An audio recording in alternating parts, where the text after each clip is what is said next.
Bandeko. Bonjour bandeko na ngai partout boza na monde. Naye kosala video oyo pona mekana solola na bino kandenge to sololaka. Concernant makambo ya makambo ezoleka na église de réveil bandeko, église de réveil ezali vraiment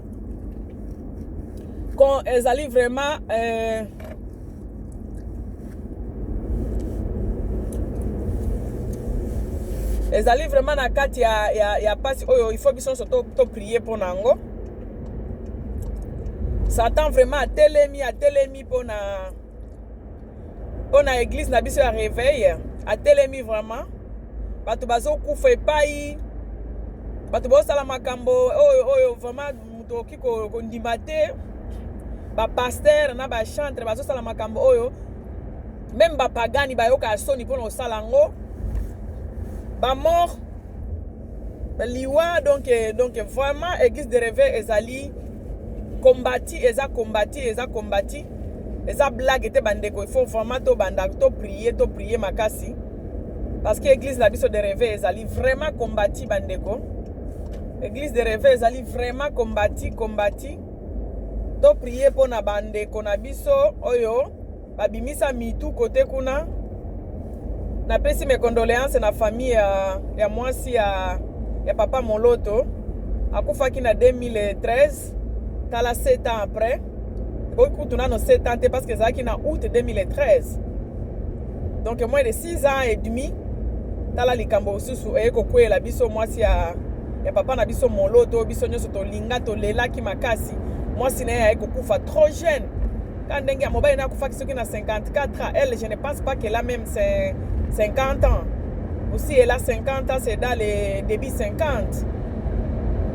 Ba mort oyo, moi si Amatou Samuel a oti kokufa ane passé, ba mort oyo sibite oyo, presque sibite boli bisanga pona lo babongo. Église de réveil, ezali vraiment visité par l'ennemi. C'est vraiment visité par le diable. Totia bango kana mabondeli, totia na bango na ba prière.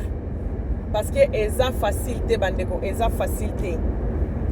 Na ye kolobela pe batu oyo balobaka mingi ke o pe po frère Songolo botika koloba pona frère Songolo frère uto sere mpakala o aza ablongo abimisa mutu na makambo ya Nzambe bozo combattre nde église de bozo combattre nde corps du Christ bandeko. Arrêtons mutu soki azo sala mabe akoma corps du Christ ndenge nini. Bato bazo sala mabe tozo lobela bango, tozo lobate ke église eza mabe. To lobi pete ke ko sambele eza mabe. Bato bazo combattre, on est contre ba makambo oyo batu oyo baza komi benga, bazo misala saint makambo bazo sala. Bo basale la kanzambe makambo bazo sala. Bo ba mibimisa lokola bango nde ba sainte. Odie ba saint, makambo bazo sala ezo eza ko salis ko lakisa penza bonzambe te yango makambo bato bazo lobela bato bazo dénoncer mabe ya bato wana. Mutu lokola frère Mike abeti mwasi ndenge wana atelemaka na chere po ateya mwasi na ye. Donc réponse na ye ko prouver biso orgueil na ye na kozanga kondima na ye koloba pardon te parce que celui qui vient s'excuser mutu aye ko s'excuser apesaka ba explication te. Mutu aye ko se défendre à s'excusera te. Donc lui n'est pas venu pour demander pardon parce que asangi sinyoso asengi pardon et puis à s'excuser et puis à s'expliquer. Donc mutu aye ko senga pardon azana raison te ayaka ne ko s'humilier ko senga pardon ko di koloba ke bandeko na nga bolimbisa. Et surtout, biso kutute mama ya bana na ye. Il fallait qu'il attanga vraiment combo ya Peniel, ko Peniel. As bata mon ex. Peniel limbi sanga. Elingaki esala malamu mingi. Mais au lieu asenga pardon, au lieu aya ko senga bolimbi ndenge wana, ye aye ko s'expliquer. Donc il a commencé d'abord par s'expliquer et puis aye ko senga, aye ko sukisa na pardon. Na kati ya makambo na ye wana kibonzambe ki mawa ezalaki te ke azo regretter pourquoi ekomeli ebongo ezalaki te ki Donc comme qui dit ça ezala quitté aya ko sala arrogance na ye aye ko loba donc à s'expliquer nano et puis à s'excuser mi balé tambola ranzela mon côté ou tu t'excuses tu reconnais tes fautes tu demandes pardon na salango te je m'excuse moto s'excusaka asengaka a pesaka ba explication te ou tu viens t'expliquer et tu ne t'excuses pas. Tu viens t'expliquer et puis on s'excuser on s'expliquer quand on le dit non ezala kingate comme il a tout jeté en bloc que ezala qui était et que la maman elle traite la maman de ses enfants dernière phrase elle traite la maman de ses enfants comme étant répété. Donc moi je comprends absolument pourquoi il s'excuse. Pourquoi il s'explique? Pourquoi il s'explique? C'est ce que moi je comprends pas. Pourquoi il s'explique et puis il s'excuse et à la fin il injurie la maman de ses enfants? Mais il y a certaines personnes qui trouvent ça normal. C'est là où problème n'a biso zali. Et ça n'a pas trouvé un go normal que aille à s'expliquer nan. Il a tout jeté en bloc. A énuméré tout le monde. Donc, a jeté tout en bloc. Et puis, a jeté tout en bloc. Tant qu'il y a combo ya ba makambo o ya salate ya ba ya kola na bande kwa mwasi na ye kola na ba chante a lobi yango kutute. Il a tout jeté en bloc. Asisi ko boa kango en bloc. A bandi ko s'excuser. Asisi ko s'excuser a traité maman ya bana na ye. A traité maman à bananae du genre bané répété. Et puis la personne comme ça, vous voulez que les gens ne parlent pas. Bande konanga, batu ya ndenge wana baza corps du Christ. Poto yebi Judas carrière azalaki na ba disciple mususu. Lere bazo kende ko sala ba miracle. Lere ba disciple a Jésus ba bande sala miracle. Est-ce que Judas azalaki na bangote? Judas en français. Judas Oscarien, ce que Judas Oscarien. Azalaki na ba disciple mususu te, azalaki na bango. Mais à la fin, ayaki ko sala oya salaki obiso nyoso toyebi na Bible. Ezate ke otelemi na kati église ya Nzambe ozote ya nde oza ya Nzambe non. Mutu moko azotelemi la corps du Christ. Parce que Jésus a dit je suis la parole. Dieu est la parole. Jésus est la parole. Azali loba. Ezate ke o soki mutu azoloba ke non frère Mike osali mabe otelemeli église non. Tozo le telemela makambo na bango ya mabe bazo sala. Parce que ba disciple ya Jésus soki ba telemela ka Judas na makambo na bazaki na ngwa kolinga mbongo. Donc il était le caissier, c'est lui qui aimait beaucoup l'argent. Soki ba telemela ka peut-être alinga ki abima na casquette ya mabe wana ke ye mtu alinga ki a pesa Jésus te. Parce que batika ki na kati ya église ya Nzambe ba yeba ki bango nyoso ke alinga mbongo e komami na Bible. Ba yeba ke Judas Iscariot alinga mbongo. Mais pourquoi ba telemela ki yango te? Bon peut-être ceux qui ba telemela kango alinga ki azala occasion de chute te pona Jésus. Peut-être mutu mususu alinga ki a pesa ye.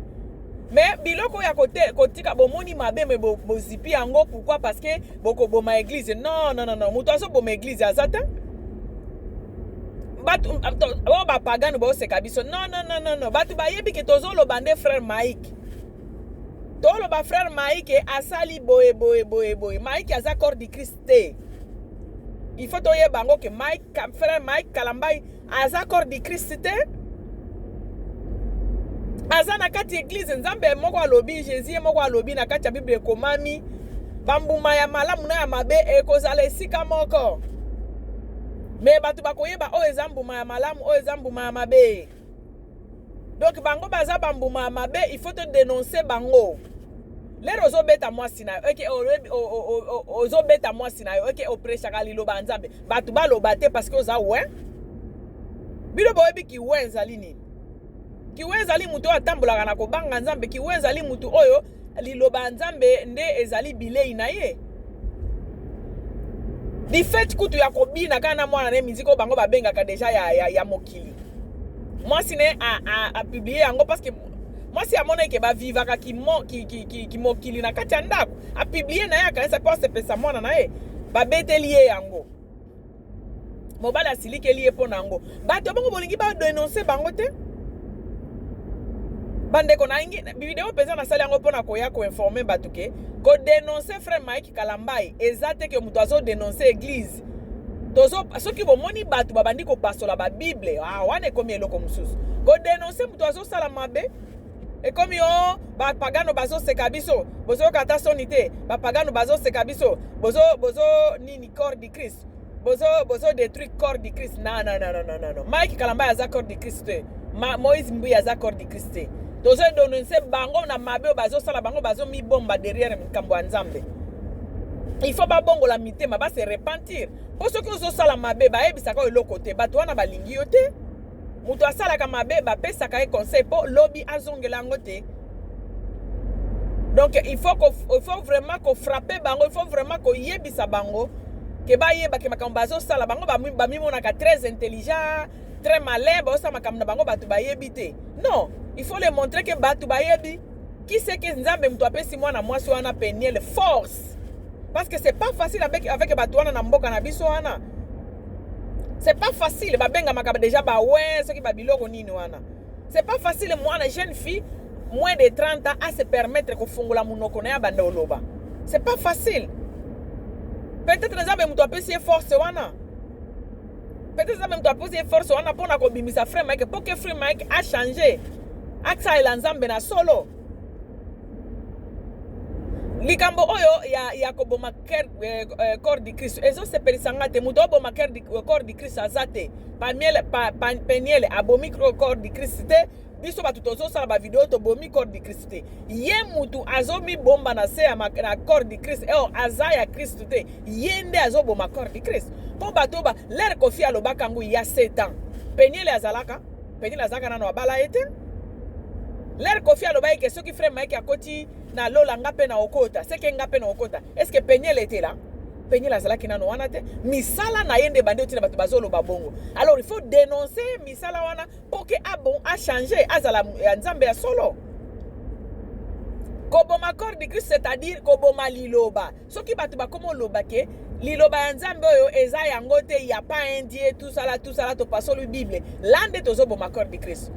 Mutu asi andimele bato bandimelaka bango bato baza mayele te bakenda na église pona ba pasteur bango nde baza pe seke baza bango pe bato ya masumu lokola ba pasteur na bango po mutu akendaka pona Jésus mutu oyo aza na témoignage oyo emema na église akotika kosambela pona frère Mike te akotika kosambela pona ba dénonciation te na ndimi yango te so mutu atiki kosambela po frère Mike abetaki mwasi na ye seke akendaka nde kotala frère Mike akendaka kosola na Nzambe te akendaka na église pour na Nzambe te corps du Christ ezali nzoto na biso oyo toza nango eza pe corps du Christ koyeba kotia Nzambe na katikati ya bomoi na yo na centre ya vie na yo kokima masumu eza déjà corps du Christ. Dieu c'est la parole. Dieu c'est la parole. Nzambe aza parole, Nzambe azali mutu te ke mutu moko atelemaka wana na chair bokomo benga e papa bokomo benga e we nde mwana Nzambe nde corps du Christ. Non, c'est la parole de Dieu. Mutu moko azotelemela la parole de Dieu azate. To telemela parole de Dieu te tozo telemela ba faux pasteur na ba faux bayembe bazo bata mana misala na bango ya mabe po basala batu mabe na sima ya kombo ya Nzambe. Il faut ba bima libanda catholique esala yango. Lelo catholique bato bakomo pesa ngo sous confiance. Pape ye moko alobe a dénoncer ki bato wana asengeli bango pardon a s'expliquer kita. Ba pédophile ya ba sango ya ba prêtre. Et qui misaka bato na église te parce que bato bayebi bakendaka pona ba sango wana na ba église te. Bakendaka ko sambela Nzambe na kati ya ba église, bakendaka ko sambela pasteur ko sambela sango te. Pape ye moko a dénoncer ba sango ya ba Italie ba France ba nini o baba ndé ko sala ko violer bana basi na bana mibali baba ndo sa ba pédophilie ba lobango pape asengela bango pardon a s'expliquer ami kiti sa senga pardon bango moko ebele ba évêque ebele ba leka ba senga ba pardon lelo catholique eza na kimia ba dénoncer bato wana siko bino bolingi eza tour na biso bato église de réveil botika ba dénoncer eza tour ya bato église de réveil soki mabe komi ebele nzambe atindaka soki ata peniele aloba te nzambe alingi atinda même Pierre même matiti même zamba engeko loba na place wana bato bazo condamner peniele azoboma corps de Christ. Arrêtez mes amis. Ce qui réellement zalaki corps de Christ nzambe alinga permettre que la fille puisse parler de ça nzambe alinga permettre angote. Et puis balingi ba koma na niveau na ko beta la fille te parce que alinga ki ayeba ke nazali mwana na nzambe na ko beta mwasi na ngate. Mais comme il s'est permis à ko beta la fille, c'est que eza sous corps de Christ. Aza na kati ya corps de Christ. Na kati ya corps de Christ ba nini ebele ezalaka bato ebele bato ya masumu bazali banini bazali bo ba se kashaka derrière lilo ba nzambe baza. Et puis nzambe alobi tokoyeba bango na misala na bango baza na kati église. Et pourquoi vous ne voulez pas qu'on les dénonce? Baza na kati église. Na église catholique il y a pas 10 ans makambo ebima ebele basango balalaka na bana mike. Basango baviolaka basango balalaka na bana mike ebimat. L'église de réveil est paiement ndambo. Pardon, église catholique est paiement. Na papa ayaki ko senga pardon.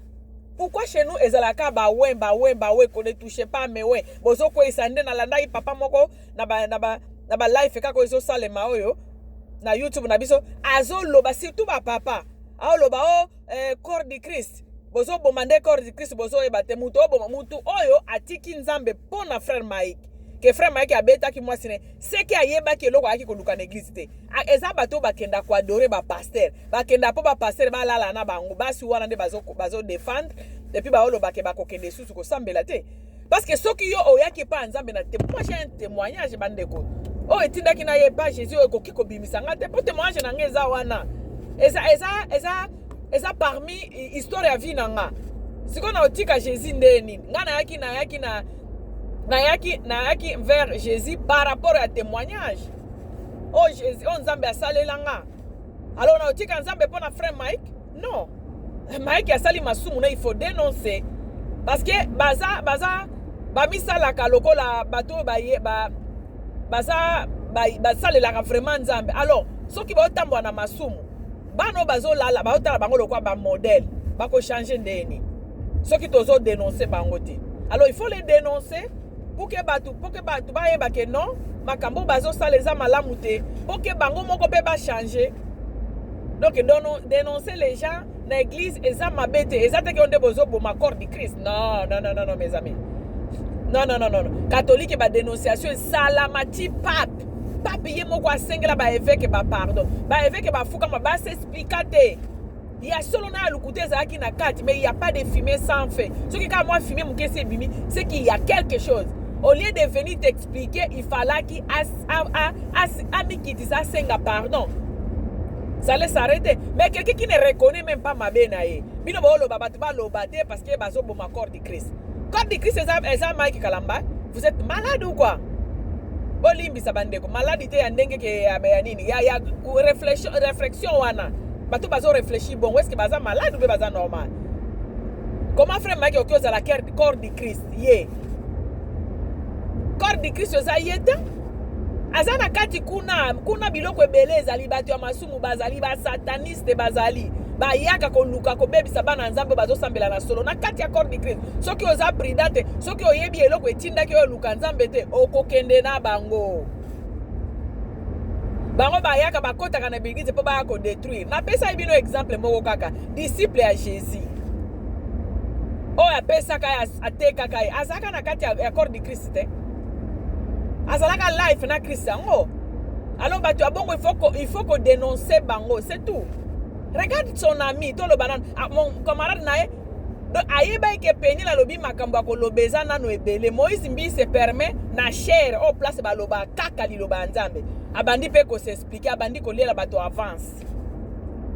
abandi kolela bato avance ko expliquer ngana Moïse Mbie est-ce que ngana pesa ka Moïse ngana na Mike Kalamba est-ce que ngana pesa Mike Kalamba bibero biso toyebi ke balobanaka lisusu te et puis bazomi benga bana nzambe si réellement bazaka bana nzambe si réellement baza pesa bato ya corps de Christ alinga ke c'est mon frère viens ici to bandote akasi biso mibale si réellement basalelaka nzambe soki ezalaka ba boutique na bango te soki ezalaka penza ba bigablo na bango te moninga akomi na posa ye pe abanda koteya benda e pembeni na yo comme ça beauté ensemble mais au moni que ce sont des aventures aki ofungula ya ye na kalembelembe et sa boutique to benga ngoni et puis là depuis ya fongoli moninga na zolo biseli susute bato ya bongo ngana bitu soki bo e bato bazolo bela bato na bitu soki boyaka na ba église na ba intention nini est-ce que boleka na ba délivrance est-ce que boya na témoignage pour maman langa bande bisa biso le to sa ba fermissement il faut yeba pourquoi yé pas Jésus soki oyebi te pourquoi oyeka na loyenge hey obando kende ka kolanda bato wana obando kende lopo na ba passer yango wana bana basi ebele bazolala ka bango na ba passer parce que bayebi eloko bayaka oluka na église te bayaka na église pona kosambela te bayaka kolanda kaka enguluma ya bato wana moni bato bazokende lobele okepe ozolanda no bato ka bato bazoya na église yo poke na église ozana témoignage moko te que na ya apo Jésus asalenga tant do na ye pona akomi na kati histoire ya vie na yo muto Jésus aza ko appartenir na histoire ya vie na ye aoki ko ndima makambo ba Moïse Mbiba osala aoki ndima makambo ba Mike Kalamba ba osala te aoki ko ndima ngo te mais bato oyo bayaka na ba sentiment ba fanatique alors mona ya abaza corps de Christ bozo bomande corps de Christ ndeke bo loba wana to loba ko bo ma corps de Christ vous êtes sérieux? Hey, tozo dénoncer batu ya mabe, po batu ya mabe baza kanakati ya corps de Christ. Moïse Mbie to Mike Kalamba baza corps de Christ. Baza bambuma mabe bakota ki na corps de Christ parce que eza na Bible, ba mimbuma mabe bazali, ba faux prophète bazali. Il faut les dénoncer, il faut qu'on dénonce bango parce que ba ko risquer ko za ba exemple ya bana mikio bazo talela bango ba mona bango lokwa modèle. Il y a pas de fumer ça en fait. Bon moni mutu penzo asambela mutu penza tolo bapenza mutu asambelaka makambo Mike Kalamba ya sali koya ko se justifier est-ce que akoki ko salango ko sala penza ba gros do koya penza ko lakisa organ na enyoso azalaka nango wana donc ba epolete na ekwe ina note ba epolete na ekwe ina note to lobite ke penyi la zana mabete penye la za na mabe mais comment yo mutozo bima ye moko asona ona ba interview aloba penye la za aza pasteur te penye la za aza musali nzambe te penye la za mwasi na ye alors c'est lui qui doit être l'exemplaire bon mwasi ba dikaka yo muto yebi déjà nzambe parce que pas nzambe tout est possible na toto mona bato ba melaka ba chambre afandika na ndaka passer à changer mbala moko comment lui n'a pas réussi à changer sa femme et puis azo ya ko condamner azo benga ye muto ba ner répété. Et vous encouragez les gens comme ça? La communauté, vous encouragez Mike Kalamba, non. Ils doivent sentir qu'on l'aime, mais il a mal agi, c'est tout. Il faut qu'on y ait bissé yango, c'est tout. Eh, donc pas qu'on aime ma fouta, pourquoi ma bébé pas qu'on aime ma fouta? Il a mal agi de frapper la fille, de taper la fille de cette façon-là. Non. Yaza mwana na nzambe, comment on peut bêta moi si modèle wana? Comment ça? Comment on peut bêta moi si neti na niveau wana? Hein? Mwana nzambe alobaka. Mwana nzambe bazana akena ba passer pas passer la expliquer. Pasteur na bango soki bazara ba passer ba moko ba comment ba pasteur. OK, on expliquer problème na yo, mais OK ko se eza lokola on se rendre justice. C'est que nzambe aza avocat na yo te nzambe aza na ngambo note, tu te fais justice. Et puis bato bongo bato baloba te o bomoni bozo kota makambo boyebi te tozo kota makambo to yebi te ne tozo kota makambo to yebi po tozo monango ezo mona na mwasi alobaki. Et puis la fille elle était trop claire même.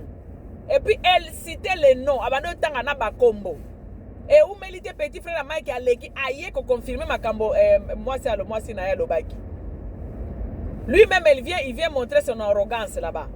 Ayeko bima akomi ko lakisa de quoi il est capable. Ayeko lakisa biso face B na ye. Et puis vous dites que batuba lobate. Moïse Mbie akomi ko s'expliquer ye moko. Po ayebi penye la lobby nazana makambo ebele yesi ko amoni ndenge Mike Kalamba ayebi ba secret na ye baloba na kapeli lisusu te. C'est que automatiquement Mike Kalamba a signalé ayebi saki mwasi na ye ba secret na bango. Beaucoup tu azo yebisa yango ba makangu ba secret akati ya ndako na ye Mike Kalamba azo yebisa yango ba makangu na ye ba Yvette Kalombo. Bongo siko po ayebisa mwasi na ye aza na ndako penyele makambo ya Moïse Mbi est-ce que ça passe? Non, ya passe te. Alors, leke ndenge kaka Moïse Mbi amoni quoi la fille Peniel alobi na zana makambo bele ya oloba ya bandi siko s'exprime abandi ko miloba nzoka nde abala ozoloba auto bana na bana na zalaki au point de me marier. Non, à un pas du mariage. Non, tu étais déjà marié, mon frère. L'air au PC présentation, au PC d'autres. Donc, bah, tata, moi, si bah, la tima puta. Bah, para, bah, liembongo. Mais libala yango wanati. Religieux, zaka okendo présenter, moi, si ne pas ensemble. Mais libala les ali, bah, para, bah, liembongo, libala. Donc, automatiquement, ozalaka non marié. Abangi, siko, bah, tu bah, yo, kango. Bah, tu vous les défendez, franchement. Atele makana chere azoko sa vie na ye mobimba. Atele makana chere akosa kabino depuis abandi ko tele makana chere akosa abino kaka. Mais bolingi batu ba lobaka te. Ye moko sikwa komo bimisango. Yo si opesi dote, oza na empire mariage te. Oza déjà na kati ya mariage. Présentation to koloba empire mariage. Ye moko alobi yango opesi déjà dote. Et puis Nzambe ayeko yebisa ye ke non okoki ko bala te tikala te célibataire. Nzambe ayebe te ke mwana mwasi na koyoka pasi. Po Nzambe apeso permission o tika muto o so pesi dot. Mais Nzambe alingaki apekisa, Nzambe alingaki apekisa avant pesa dot. Ba koma kaso bengi basalika muna bango, Nzambe o mutolo bi Nzambe imposanga silence. Nzambe ayebi singa boy. Nzambe ngo bokumise koko na bino magicien na bino place bokendo zo akisi kombo na Nzambe. Mike Kalamba obi Nzambe ayebi a imposer silence. Mutango ba imposer silence ba Yvette Kalombo bazo ya ko expliquer makambo ya chambre na ye. Makambo ya foyer na ye. O mususu Nzambe ayebisa ki abala te mwasi ya bato mwana bato so bimisi mbongo alibala. Osi odote ye. Olobi ozaki na un pas mariage. Tu n'étais pas un pas de mariage Moïse. Ozalaki déjà na 4 mariage parce que dote salemaki. Et ça le long de quoi ko expliquer ngo bato te pourquoi lo bango avant. Il fallait lo bango depuis longtemps mon frère. Il fallait que le bango depuis. Monica, bangi ka kolobi ye makambo. Chantre no moko ya munene pasteur pe kaka église no auti ko tika yo mikolo. Siko comment bangi so makambo ne yo bima. Et la pauvre fille ya ye oyo. Ayeko bimisa makambo misusu. Do bozala kawana bolala kana ba fi wana ba yaka na ba fi yango pe ya ba Nzambe na la Nzambe na lola do eza batu moko ba ya na témoignage pa Nzambe te ba ya kaka loyenge kaka ba ye po ba moni ba pasteur do batu wana nde soki boyebisi bango ke pasteur Moïse Mbie alala kana na ba chantre na ye to Mike Kalamba abeta ka mwasi na ye batika ka kosambela po ba yebi eloko ba ya ko luka na église te. Ba yebi eloko ba ya ko luka na église te. Mais muto aya penza za na témoignage aya bi makambo Nzambe asi asaleli akotika kosambela pona Moïse Mbie te e ba na ndeni Jésus abiki so Jésus asalelo eloko moboye histoire ya vie na yo Jésus a contribué nango yo kende kotika kosambela pona Moïse pona Moïse Mbie to Mike Kalamba c'est que okutana ki na Nzambe te c'est que tu n'es pas né de nouveau oza né de nouveau c'est okendaka no kolanda ba pasteur wana baza corps du Christ baza parmi na kati ya corps du Christ bao batu ba kotia embriema na corps du Christ et ça bango il faut les dénoncer. Ça n'a rien à voir na parole Nzambe za bozo bo église te bazo combattre te bozo bi mo combattre christianisme muto combattre christianisme azate muto penza sambelaka ya solo ayebi pourquoi asambelaka akoki kotika kosambela pona ba makambo ya bato te. Ezaka ka ba dénoncer batu moko boye baza batu ya misala ya mabe baza dénoncer c'est tout. Po ba bongo la mitema do Nzambe alingi bango alingi ba changer ba comportement na bango c'est tout. Yo si odote mwasi bandeko nanga odote mwasi présentation te odote ye. Et puis oya okosa ka batu naza célibataire ata botondi si stade bozolo ba bala bana obala te mais obala déjà tu es marié. Obala déjà. Hein? Ozote ma peine à cher ozoloba o na bala te obala déjà mon frère. Oza moi si opesa dote bazon si lope dote te. Donc tu es marié. Au fond de l'Ikoko Sabato, vous êtes marié. Il paraît qu'à ça peine à moi, ce qui n'a Paris kuna. Au bon bina moi, moi je me demande parfois ça. Dans quel intérêt? Et ça a intérêt dans nos nini, oh bateau bazaranango franchement. Bozo ko sabato le quoi bana misala na bino taba ko sabaninga. Vous allez subir, c'est tout. C'est tout, on doit vous subir en haut. Bato bo dénoncer bino ezate ke baboyi bino balingi de bobongo la mitema ya solo bozala bana na nzambe ya solo. C'est tout. Eh, mes frères. Bon sakana. Bon changer. Bobongo la mitema ya solo. Bon comme bana na nzambe ya solo. C'est ça notre souci. De bobongo la mitema bo sale la nzambe ya solo. Yango souci à bato. Hein? Alien avance déjà, il avance, allez biso l'ivance a bandi ko loba n'importe quoi Moïse mbiye wana. Oh baza contre bino po bozana nini. À part bola la kana basi na bino na ba église na bino bola la kana basi obaya osambele pa bino. Bozana ni boza penelo mo malonga te. Bozana elo ko malonga te. Bato bokozala contre bino po ani. Bona nini? Bona elo te. Bozana moi richesse na bino ya muke. Est-ce que bon l'équipe a kofi bon l'équipe bato bazana bambongo? Non. On n'est pas contre vous, on est contre le système, on est contre ce que vous êtes en train de faire. Kobomba na kombo ya nzambe, ba fille wana ba innocente, ba omona biloko ba bato ya nzambe. Bola la kala bango pona kokosa bango ke boza ya nzambe. Non, na kombo ya nzambe ba kosa te. On doit vous dénoncer et puis ezako boma corps de Christ. Non. Botika masumu bozala aliment. C'est ça notre problème. Ezako zala contre binote, personne n'est contre vous. D'ailleurs, muto alingi yote akopesa au conseil. Te so moni muto azo pesa conseil, c'est qu'alingi muto ango. Muto alingi yote au pied au conseil, mes amis. Muto alingi yote au pied au conseil, il faut vous donner, il faut pas dénoncer, bino bozala vraiment dénoncer pour que bo changer bo sale la nzambe na solo. C'est ça notre souci. Yeah.